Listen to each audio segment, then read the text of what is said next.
Kaixo, bideo hontan azalduko dut nola jar dezakegun estekatuta Canvako dokumentu batean beste dokumentu bat, adibidez bibliografiarekin.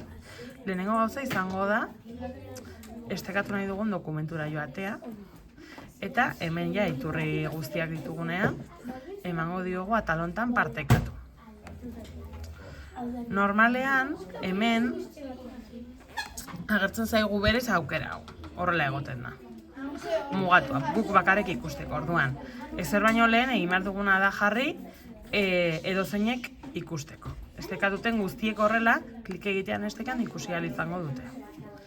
Eta gero esteka kopiatuko dugu. Eta eginda sakatuz, ja gure esteka kopiatuta dugu. Orain esteka hori itxasiko dugu hemen.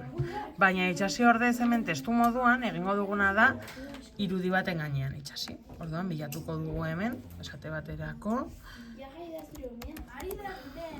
enlace. Aukeratuko dugu irudi bat, adibidez hau. Hemen erdian agertuko zaigu. Jarriko dugu tamaina egoki batekoa.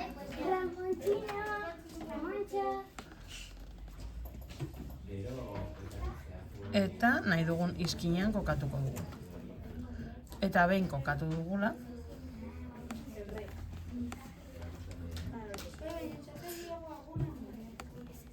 emango diogu Ctrl-K, hau da, teklatuan Ctrl sakatu eta gero K atalari. Eta hau klik egitean, agertuko zaigu hemen, Ctrl-K, agertuko zaigu horrelako kuadro bat. Eta hemen itxas dezakegu guk nahi dugun esteka. Kasu honetan, pegar egingo dugu, edo bestela, Ctrl-V sakatuz ere itxasten da. Ctrl eta gero V. Eta behin hemen itxasi dela gure esteka, emango diogu listo. Eta orain agertzen digu enlace añadido, beraz, edozein momentutan hemen klik egiten badugu, ja gertuko zaigu automatikoki esteka eta klik eginez ikusi ahalko dugu gure bibliografia dokumentua.